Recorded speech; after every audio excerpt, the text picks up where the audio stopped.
Good morning commando, क्या हाल चाल। आप सभी का स्वागत आज की इस वीडियो में। आप लोग देख रहे हैं अपना YouTube channel mathematics origin, linear inequalities. जी हाँ, ये टॉपिक हम लोग जो पढ़ रहे हैं अभी लीनियर इनइक्वालिटीज़, इसका लास्ट जो एक्सरसाइज है लैंग्वेज प्रॉब्लम, वो आज हम डिस्कस कर रहे हैं। तो बिना विलंब के स्टार्ट करते हैं आज का फ्रेश वीडियो। आज स्टार्ट कर रहे हैं एक्सरसाइज 12.5 और इंग्लिश मीडियम का इसका एक्सरसाइज है 13.5। ये एक्सरसाइज है एप्लीकेशन का। अभी तक जो चीज़ हम लोग पढ़े हैं उसको लैंग्वेज में कैसे हम लोग बनाते हैं, या लैंग्वेज का क्वेश्चन अगर दिया हुआ है तो उसको कैसे बनाते हैं, उस चीज़ को देखते हैं। क्वेश्चन अगर एक देखें इसका कि दो स्कीम है, आपको स्कीम 1 कह रहा है कि 500 रुपये उनको देना है, साथ में उसको 70 रुपये प्रति घंटा करके जो है हमें रुपए देना। कहने का मतलब ये हुआ कि कोई अगर मैकेनिक आपके यहाँ आता है, 1 घंटा काम करता है, तो इस स्कीम के अंतर्गत वो 570 रुपये ले जाएगा। यदि वो 2 घंटा काम करता है तो 500 रुपये तो लेगा ही, 70 गुना 2 140 रुपये और लेगा, यानी 640 रुपये लेगा। यानी 500 रुपये उसका फिक्स चार्ज हो गया और 70 रुपये जो है उसका वो पर आवर का चार्ज हो गया। ये पहला स्कीम है। दूसरा स्कीम अगर देखें, स्कीम 2, इस स्कीम में क्या कह रहा है कि 120 रुपये प्रति आवर वो चार्ज करता है। कोई फिक्स चार्ज नहीं है। मान ली 1 घंटा आया, काम किया, तो उसको 120 रुपये जो है आपको देना पड़ेगा। यदि 2 घंटा काम किया 240 रुपये देना पड़ेगा। 3 घंटा काम किया 360 रुपये आपको देना पड़ जाएगा। ये है सेकेंड स्कीम। तो बोल रहा है यदि वो x घंटा काम करता है तो कौन सा स्कीम उसके लिए बेनिफिशियल है, स्कीम 1 कि स्कीम 2। तो मान लीजिए कि माना वह x आवर जो है काम करता है, माना वह x आवर काम करता है, तो फर्स्ट स्कीम में कितना अमाउंट मिल जाएगा। स्कीम 1 से प्राप्त राशि कितना होगा, 500 रुपये तो मिलेगा ही, और 70 रुपये 1 घंटा का मिल रहा है। x घंटा काम किया है वो, तो 70x हो जाएगा। स्कीम 2 से कितना मिलेगा, स्कीम 2 से प्राप्त राशि यानी जो अमाउंट उसको मिलेगा,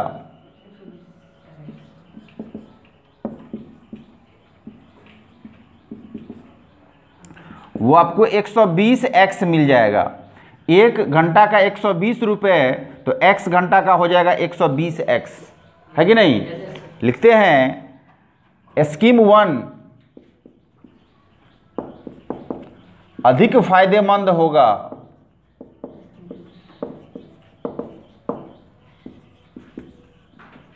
यदि 500 प्लस 70x बड़ा हो जाएगा 120x से।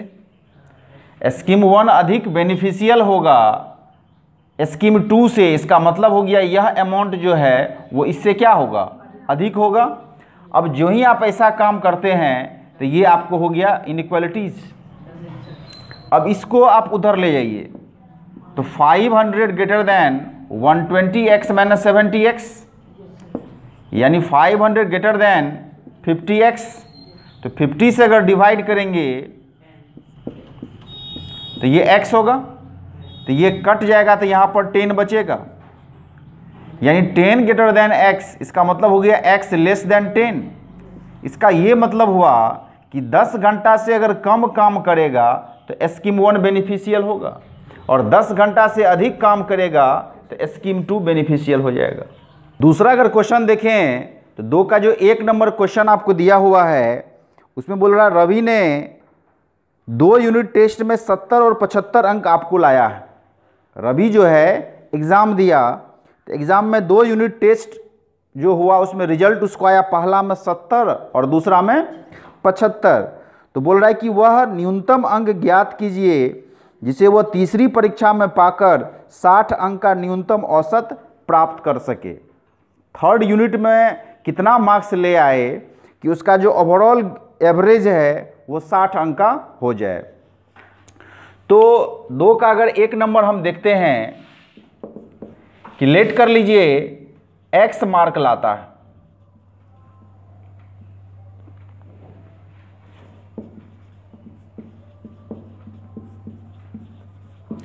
x मार्क जो है वो प्राप्त करता है। थर्ड यूनिट टेस्ट में कितना मार्क्स लाता है वो x मार्क लाता है। टोटल एवरेज कितना हो जाएगा, टोटल एवरेज मार्क कितना होगा उसका, पहला में 70, दूसरा में 75, तीसरा में x और 3 से डिवाइड करेंगे।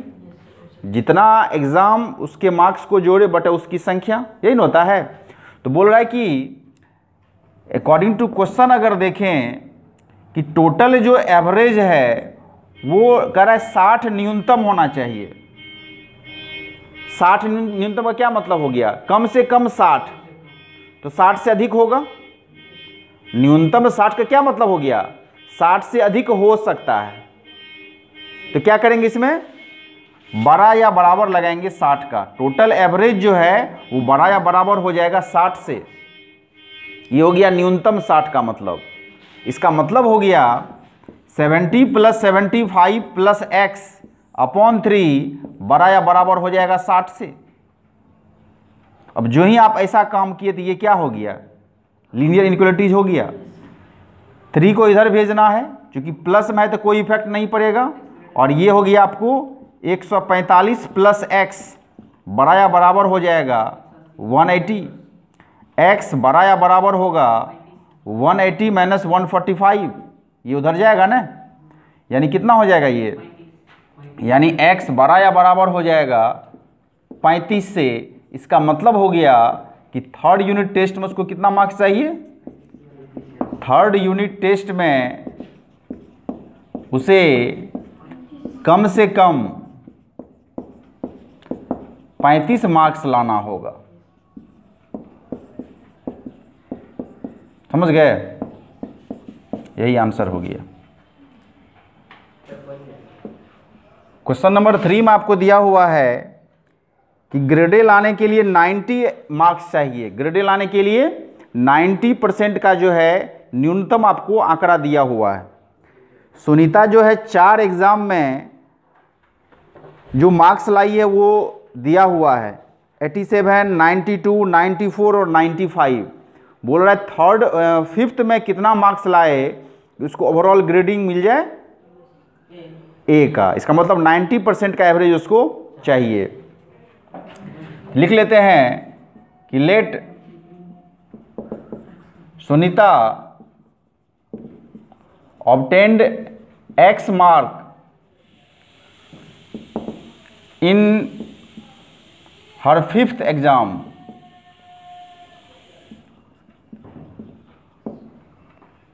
फिफ्थ एग्जाम जो होता है वो अपने 5th एग्जाम में कितना मार्क्स लाई है, उसको जो है x मार्क उसको मिला है। तो लिखेंगे टोटल एवरेज कितना हो जाएगा,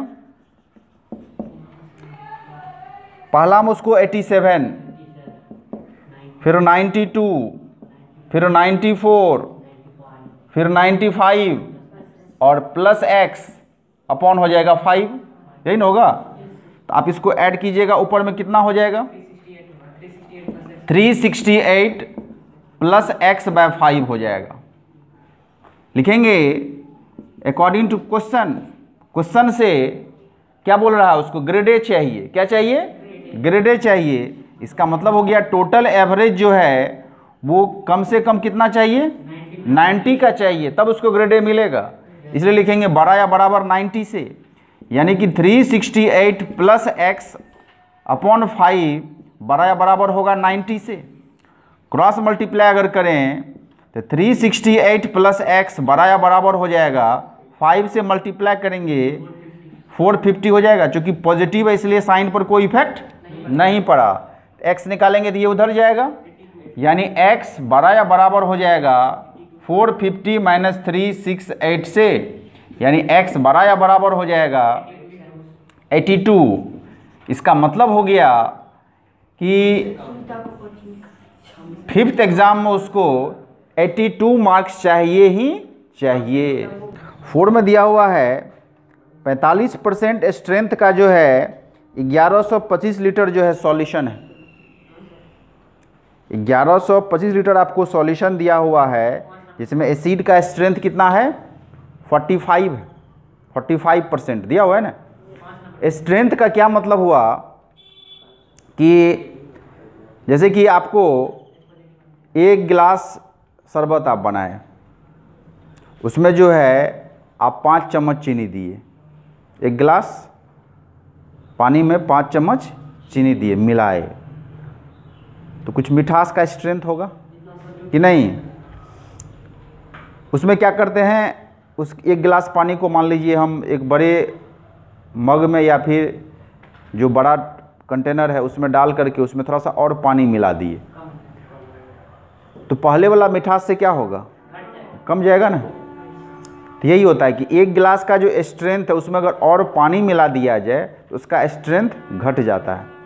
और वही 1 गिलास जो पानी है उसको हम बॉयल करना शुरू कर दें, आधा घंटा बॉयल कर देंगे, मान लेते हैं उसका पानी आधा जल गया, तो उसका मिठास क्या हो जाएगा, बढ़ जाएगा। मिठाई सब जो बनाता है सीरा वगैरह सब देखते होंगे, नहीं, उसमें क्या करता है, पानी में पहले चीनी दिया, उसको मिलाया, और चीनी दिया, मिलाया, तो जब पानी जितना गर्म होता है वो अधिक चीनी को अपने आप में अपने अंदर घुला सकता है, समझ रहे कि नहीं, उसका स्ट्रेंथ बढ़ जाता है।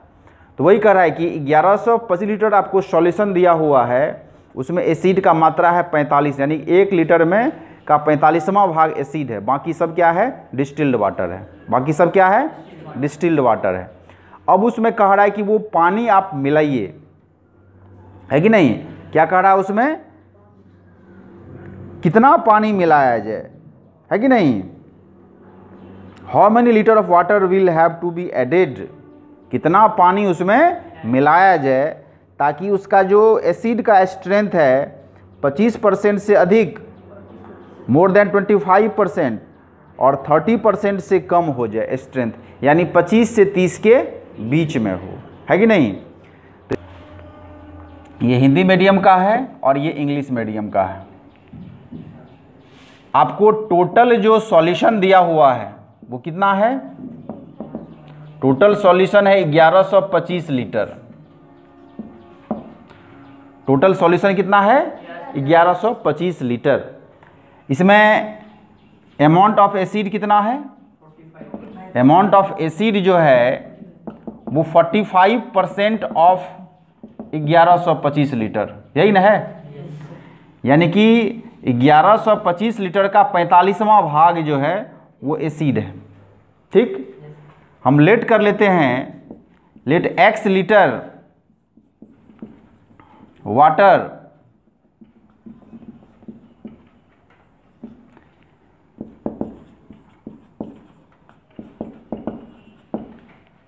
x लीटर जो वाटर है वो सॉल्यूशन में हमने ऐड कर दिया, कितना litre, x litre,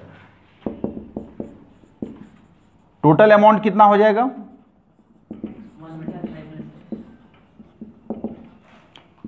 1125 plus x litre हो गया।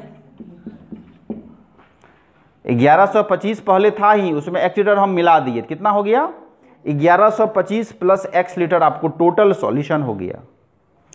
तो कह रहा है कि ये जो एसिड की मात्रा है वो इसके 25% से अधिक और 30% से कम होना चाहिए।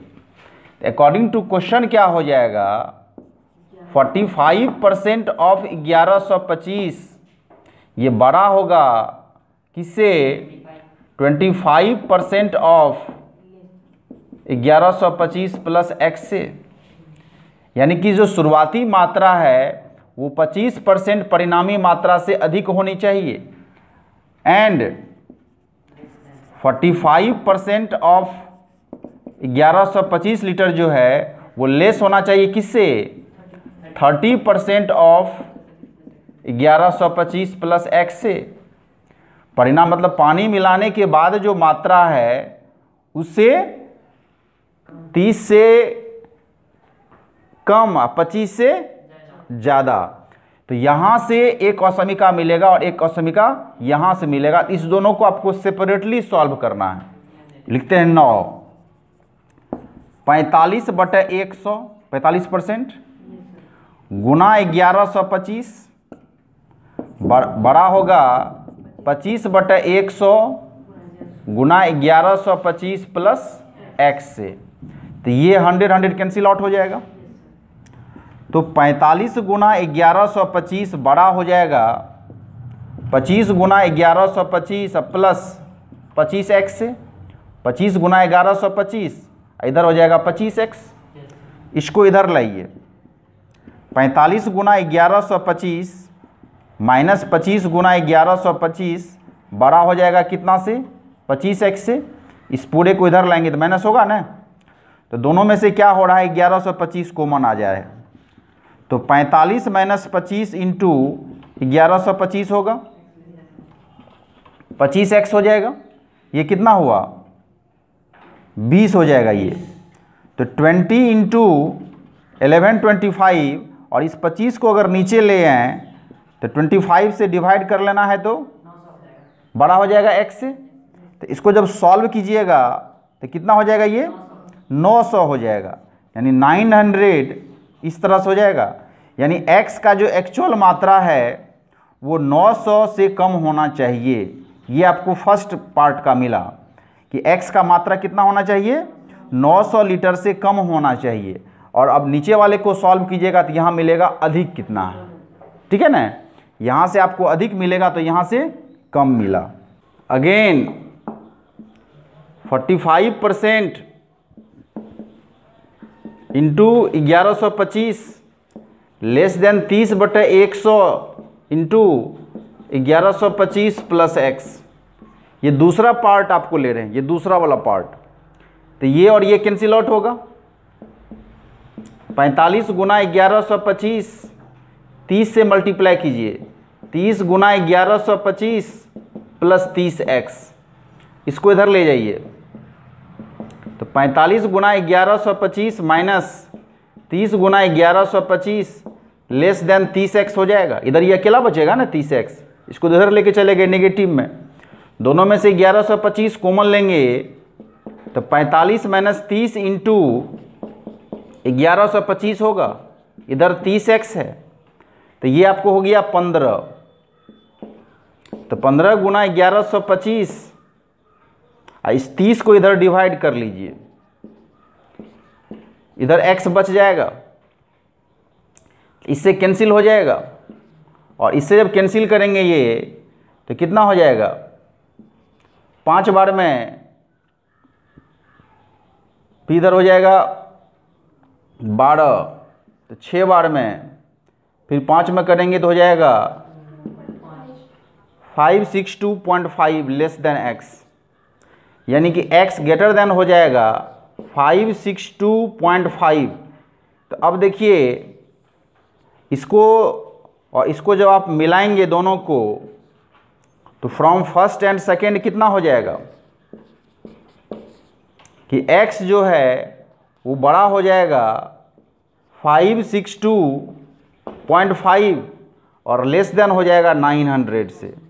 इसका मतलब हो गया 562.5 लीटर से अधिक और 900 लीटर से अगर कम पानी मिलाया जाए, 562.5 लीटर से अधिक और 900 लीटर से अगर कम पानी मिलाया जाए तो एसिड का स्ट्रेंथ जो है 25% से 30% के बीच में रहेगा।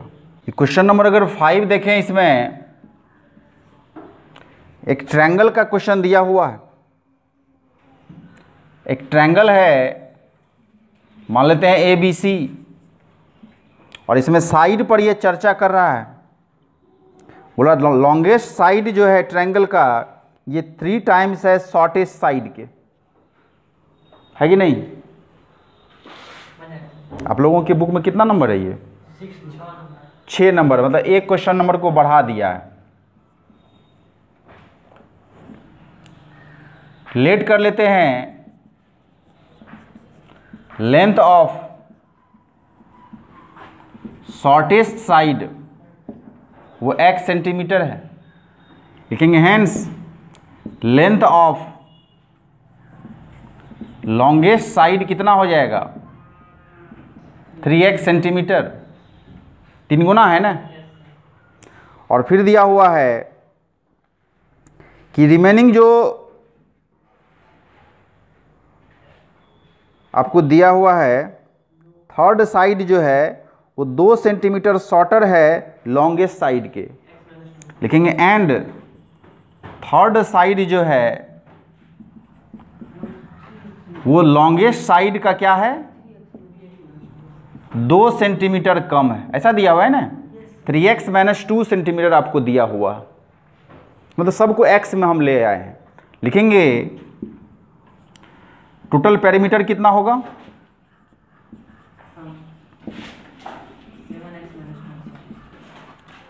तो पेरीमीटर क्या होता है तीनों साइड का एडिशन, यानी x + 3x + 3x - 2, यही ना हो गया। तीनों साइड का एडिशन ही ना पेरीमीटर होता है। तो ये हो गया कितना 7x - 2 हो गया ये सेंटीमीटर। तो आपको दिया हुआ इसमें कि उसका पेरीमीटर जो है वो न्यूनतम 61 सेंटीमीटर होना चाहिए, यानी एटलीस्ट 61 सेंटीमीटर होना चाहिए।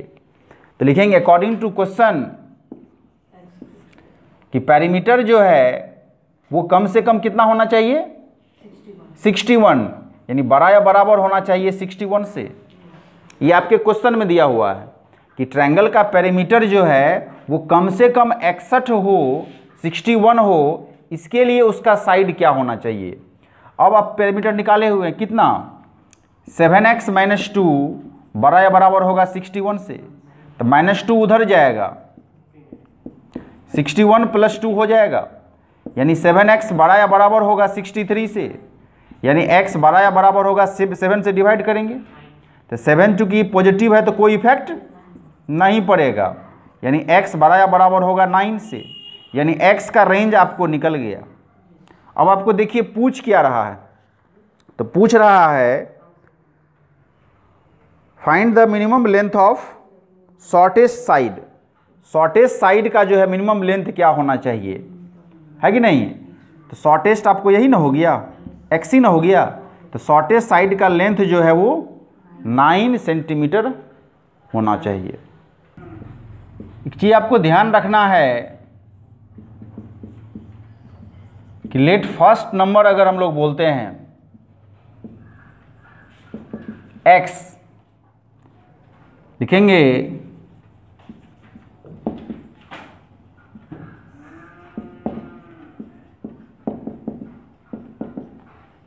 देन इट्स कंजिक्यूटिव नंबर जो होगा वो x + 1 होगा। कंजिक्यूटिव का मतलब होता है लगातार, यानी कि इसको हम लोग क्रमागत भी बोलते हैं। क्या बोलते हैं क्रमागत, यानी क्रम से जो आगे आता है, क्रम से आगे आने वाला। जैसे कि कोई संख्या है 2, तो 2 का क्रमागत कौन होगा 2 + 1 3। 5 है पहली संख्या, तो 5 का क्रमागत कौन होगा 5 + 1 6। तो ये होता है क्रमागत, इसको बोलते हैं कंजिक्यूटिव नंबर। 5 के बाद 6, 6 के बाद 7, 7 के बाद 8, ये उसको बोलते हैं कंजिक्यूटिव। लेकिन इसमें क्या होता है कि अगर लेट कर लेते हैं कि फर्स्ट इवन नंबर जो है वो है x, then it's consecutive. Even number की अगर बात करेंगे तो वो x + 2 हो जाएगा। अगर इवन नंबर की हम बात कर रहे हैं, सम संख्या की बात कर रहे हैं, तो उसमें 2 का डिफरेंस होता है। जितने भी सम संख्या हम लोग पढ़े हैं सब में 2 का डिफरेंस है। 2 होता है, 4 होता है, 6 होता है, 8 होता है, ऐसा ना होता है। मान लीजिए अगर पहला संख्या है 2, तो 2 का कंजिक्यूटिव इवन नंबर कौन होगा 2 + 2 4, और हम लोग जानते भी 2 के बाद 4 आता है। 4 अगर देखें 4 के बाद कंजिक्यूटिव कौन होगा 6 होगा। तो इवन नंबर में चूंकि 2 का गैपिंग होता है, इसलिए कंजिक्यूटिव में आपको +2 लगाना है। ऐसे ही ऑड नंबर में भी आपको होगा। तो लिखेंगे कि लेट फर्स्ट ऑड नंबर अगर x है, then it's consecutive odd number क्या होगा वो भी x + 2 होगा। तो कन्फ्यूजन ये होता है कि यहाँ तो 2 तो इवन है, 2 से मतलब नहीं है। x क्या है, x ऑड है, और ऑड में अगर 2 ऐड करेंगे तो ऑड ही होता है। जैसे कि एक में 2 जोड़ेंगे तो 3, तो 1 भी ऑड 3 भी ऑड। 5 ऑड है, 5 में 2 जोड़ेंगे 7, तो 5 भी ऑड 7 भी ऑड, यही होता है। तो ऑड हो या इवन हो, कंसेक्यूटिव जब भी होगा तो +2 करना। क्वेश्चन नंबर 6 अगर देखा जाए, क्या दिया हुआ है, 10 से कम क्रमागत विषम संख्याओं के ऐसे सभी युग्म ज्ञात करें जिनके योगफल 11 से अधिक हों। Find all pairs of consecutive odd positive integer both of which are smaller than 10 such that their sum is more than 11। आप लोगों में कितना नंबर क्वेश्चन है ये, 7 नंबर। तो एक का डिफरेंस आ गया। तो लेट कर लेंगे कि let consecutive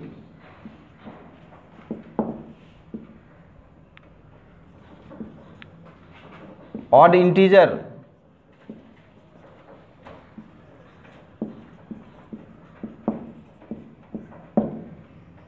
consecutive odd integers are x and x + 2। यही नहीं बोल रहा है, विषम संख्या ही नहीं बोल रहा था। विषम संख्याओं का ऐसा जिनका योगफल 11 से अधिक हो। अकॉर्डिंग टू क्वेश्चन x और x + 2 जो है योगफल 11 से अधिक होना चाहिए। जो दो संख्या हम माने उस दोनों को ऐड करेंगे तो ग्रेटर देन 11। तो ये आपको हो जाएगा 2x + 2, तो 2 को उधर ले जाइए, 11 - 2 यानी 2x ग्रेटर देन हो गया 9, तो x ग्रेटर देन हो जाएगा 4.5। 2 से डिवाइड करेंगे ना, तो 4.5 से बड़ा ऑड इंटीजर कौन होगा, 5 होगा, 7 होगा, 9 होगा, 11 होगा, ऐसा ही ना होगा। 4.5 से बड़ा ऑड इंटीजर कौन होगा, 5 या 7 या 9 या 11, ऐसे ही होगा। लिखते हैं बट आपको क्या बोल रहा है, बोल रहा है 10 से कम होना चाहिए। तो पहला अगर 5 लेते हैं तो फर्स्ट पेयर अगर हम 5 तो उसका अगला हो जाएगा 7, 5 7 हो गया फर्स्ट पेयर। सेकेंड पेयर कितना हो जाएगा, 7 लेंगे तो 7 के बाद 9 आएगा, 9 लेंगे तो 11 हो जाएगा, तो 11 तो 10 से बड़ा हो जाएगा। इसीलिए आपको यही दोनों जो है वो आंसर हो जाएगा 5 7 7 9। सम संख्याओं का युग्म पूछ रहा है, सम संख्याओं का युग्म है कि नहीं। मान लेंगे कि माना फर्स्ट सम संख्या अगर x है तो इसका क्रमागत संख्या कितना, x + 2 हो जाएगा। अकॉर्डिंग टू क्वेश्चन आपको क्या दिया हुआ है, योगफल 23 से कम होना चाहिए। x और x + 2 का जो योगफल है वो 23 से कम हो, यानी 2x < 23 - 2, ये x + x 2x, 2 को उधर ले गए, 2x < हो जाएगा 21, x < तो 2 से डिवाइड कर लेंगे तो 10.5 होगा, नहीं होगा। यानी x 10.5 से छोटा सम संख्या आपको 10 हो गया, 8 होगा, 6 होगा, 4 होगा, इस तरह से आपको होगी। मतलब इसको देखकर हम ऐसे लिख सकते हैं ना कि 10.5 से छोटा सम संख्या कौन हो सकता है, 10 होगा, 8 होगा, 6 होगा, 4 होगा, इस तरह से होगा। लेकिन अब चलना है उसका दूसरा पार्ट, 5 से बड़ा होना चाहिए। क्या होना चाहिए, 5 से बड़ा होना चाहिए। तो 5 से बड़ा कौन होगा, 6 होगा। लिखेंगे कि हेंस फर्स्ट पेयर जो होगा वो कौन हो जाएगा, 6 तो 8, 6 के बाद 8। सेकेंड पेयर कितना होगा, 8 होगा तो 10 होगा। थर्ड पेयर अगर लेते हैं तो 10 तो 12, यही ना। तो 10 12, जैसे आप कहिएगा कि यहाँ तो 10 ही है तो फिर आप 12 क्यों ले लिए, क्वेश्चन ये उठता है। तो आपको क्या चाहिए, दोनों का जो एडिशन है वो क्या चाहिए, 23 से छोटा ना चाहिए। तो अब देखिए 10 को और 12 को अगर आप जोड़ेंगे तो कितना हो जाएगा, 22। तो 22 छोटा है 23 से। x तो ऑलमोस्ट 10 है ही, लेकिन ये बगल में कौन होता है, x प्लस 2, इसीलिए ये अगर 10 हुआ है तो बगल में 10 प्लस 2 आ सकता है, 12 आ सकता है। इसका मतलब यहाँ 3 पेयर आपको मिल गया, और ये तीनों ही पेयर आपका क्या हो गया, आंसर हो गया। अकॉर्डिंग टू क्वेश्चन क्या कह रहा है, सी दिया हुआ है कि 5/9 इंटू एफ माइनस 32, ये फ़ारेनहाइट स्केल और ये सेल्सियस स्केल में जो है रिलेशन होता है ना। ये हीट चैप्टर आप फिजिक्स में पढ़ेंगे कि फ़ारेनहाइट स्केल और सेल्सियस स्केल में जो रिलेशन होता है वो यही होता है। अब यहाँ पर क्या किया है आपको, सेल्सियस बोल रहा है कि 30 से अधिक अगर हो और 35 से कम अगर हो तो फ़ारेनहाइट स्केल कहाँ से कहाँ तक शो करेगा, ऐसा ना बोल रहा है। तो सी की जगह क्या करना है, ये डाल देना है 5/9 into F minus 32 less than 35 degree greater than 30 degree. अब समझिए ये एफ नहीं बल्कि एक्स है और सॉल्व करना है। तो सबसे पहले 5/9 को हटाएंगे, यानी 9/5 से मल्टीप्लाई करना पड़ेगा। तो 30 इंटू 9/5, यहाँ 5/9 इंटू एफ माइनस 32 इंटू 9/5, और इधर हो जाएगा 35 इंटू 9/5। 9/5 से सब में मल्टीप्लाई किए तो यहाँ पर तो ये कैंसिल ना हो जाएगा, और यहाँ 5 से कैंसिल हो जाएगा तो कितना हो जाएगा, 54 होगा। और ये बीच में f माइनस 32 बचेगा ही, और यहाँ 5 से जब कटेगा ये तो ये 63 हो जाएगा। अब ये माइनस 32 को हटाएंगे तो क्या करेंगे, 32 को सब में ऐड कर देना है। तो ये आपको हो जाएगा 54 plus 32 f minus 32 plus 32 63 plus 32, तो कैंसिल हो गया। तो यहाँ f बचेगा, यहाँ कितना हो गया 86 हो गया, और ये कितना हो गया 95 हो गया। यानी फ़ारेनहाइट जो स्केल है वो 86 से 95 के बीच रहेगा, और यही आपको आंसर हो गया कि सेल्सियस ग्रेड अगर 30 से 35 तक गया हुआ है तो उसी का कोरस्पॉन्डिंग फ़ारेनहाइट स्केल जो है वो 86 से 95 डिग्री फ़ारेनहाइट तक शो करेगा। इस एक्सरसाइज के लैंग्वेज क्वेश्चन में इतना ही क्वेश्चन था, एक दो क्वेश्चंस को बीच में छोड़ दिए हैं, लेकिन आप लोग कोशिश करिए एक बार इसे फिर से बनाने का। क्वेश्चन नंबर 1 से लेकर के जितना भी क्वेश्चन है इसको सेल्फ अटेम्प्ट एक बार जरूर लिया कीजिए, तब आपको कॉन्फिडेंस आएगा कि नहीं अब मेरे से बन जाएगा। तो फिर मिलते हैं अगले वीडियो में। आप लोग कोशिश कीजिए चैनल को सब्सक्राइब कर लें और नोटिफिकेशन बेल को ऑन कर लें। साथ ही साथ इस वीडियो को अपने फ्रेंड सर्किल में शेयर जरूर करें ताकि अधिक से अधिक स्टूडेंट इसका बेनिफिट उठा सके। फिर मिलते हैं अगले वीडियो में, तब तक के लिए आप सभी को best of luck. Thank you. जय हिंद।